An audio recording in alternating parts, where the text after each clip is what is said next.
In 1986, in the country of England, Surjit was only 15 years old. Surjit's family included 3 sisters and 2 brothers. Her father, Mohinder Pal Singh Dhillon, and her brother, Surjit Kaur, were searching for a suitable match for Surjit. Finally, in 1988, 16-year-old Surjit was forcibly married to Sukhdev Singh Kaur, a bus driver who was 10 years older than her.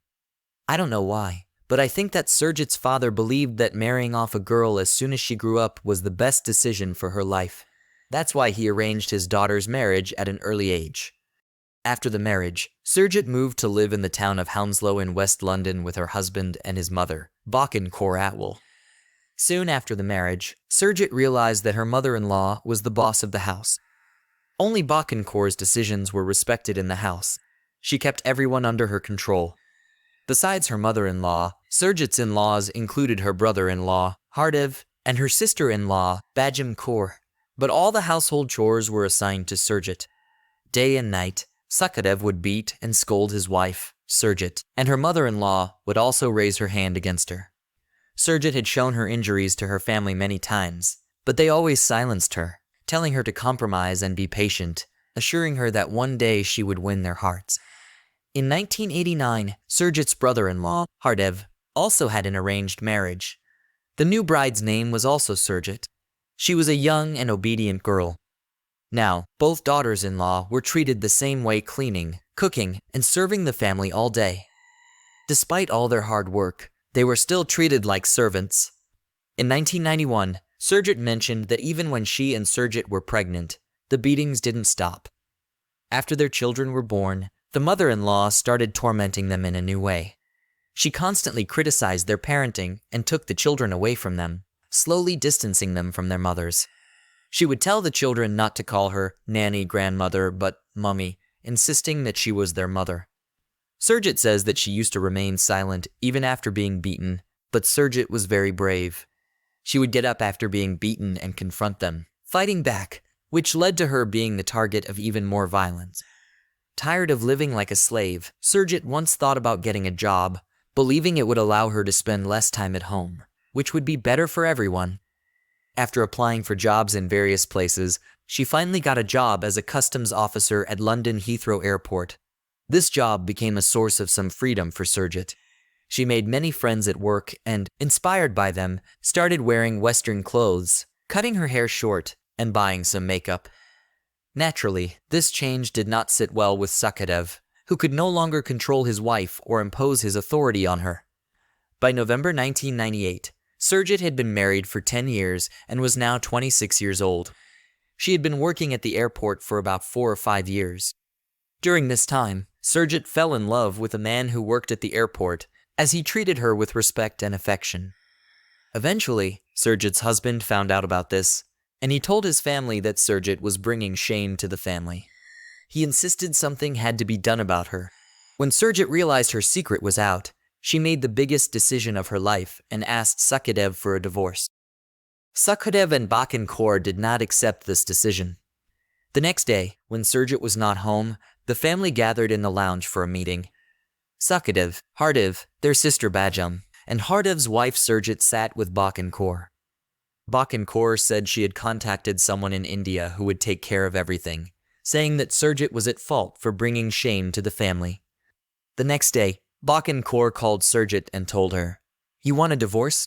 Fine, we'll give you one. We also don't want to live with you anymore. But I have 2 relatives' weddings in Punjab that you must attend with me. If I go alone, it would be a great embarrassment." She tempted Surjit with money, offering her some to buy new clothes in Punjab. She promised that after they returned, she would get Sukhdev to sign the divorce papers. The plane tickets were booked for December 1998. Surjit was extremely worried because she knew her mother-in-law planned to have Surjit killed in Punjab. Surjit wanted to tell Surjit everything but was too afraid, fearing that the same people who were planning to kill Surjit for the family's honor could do the same to her. The next day, Surjit watched as her mother-in-law and Surjit left for the airport. On December 18, 1998, Kaur returned alone from Punjab after 15 days, without Surjit.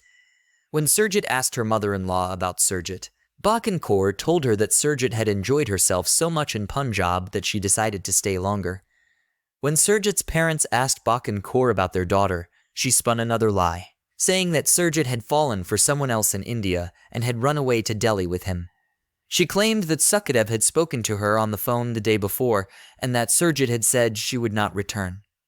On December 21st, 1998, Surjit's brother, Surendra Singh Kaur, went to the Metropolitan Police and filed a missing person report for Surjit. The police began their investigation. In January 1999, one day when Surjit was alone with Bach and Kaur began to unburden herself, saying that she might have made a mistake by doing what she did to Surjit. But she felt she had no choice because Surjit was bringing shame to their family. Surjit finally gathered the courage to ask her mother-in-law about Surjit. Bach and Kaur revealed that when they arrived at the Delhi airport, her brother, Darshan Singh, came to pick them up. They attended 2 weddings in the village, and after a few days, Surjit asked to go shopping. Bach and Kaur gave her some money, and Darshan Singh, along with a friend, arranged a jeep for Surjit to go shopping. As they drove far from home, they secretly drugged Surjit by mixing something into her drink. As soon as she drank it, she lost consciousness. Then, the 2 men strangled Surjit, took off her jewelry, and threw her body into the river. When Surjit heard this, she was even more terrified, but she remained silent and did nothing. However, Surjit's father and brother did not give up on the police investigation. In May 2000, the Metropolitan Police arrested Sukhdev and his mother, Bach and Kaur, on suspicion of Surjit's murder. However, after 24 hours of questioning, they were released due to a lack of evidence. The case dragged on for several years. Surjit spent the remaining years in her in-law's house. Enduring everything, she tried to escape several times but failed. Finally, in 2004, after years of mental and physical abuse, Surjit suffered a nervous breakdown and was taken to the hospital. When she was discharged, she returned to her parents' home and told her father the whole story. Her father advised her to go to the police and give a statement. In 2005, after Surjit gave her statement, the police reopened Surjit's case. Finally, in August 26, the police arrested Bach and Kaur and her son, Sukhdev Singh, on charges of murder.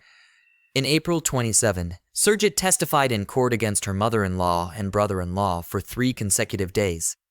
Finally, the court sentenced Bach and Kaur and Sukhdev to life imprisonment. So, guys, this is today's case. I hope you liked today's video. Please subscribe to my channel. I try my best, so I hope you like them. That's it for my videos. Bye.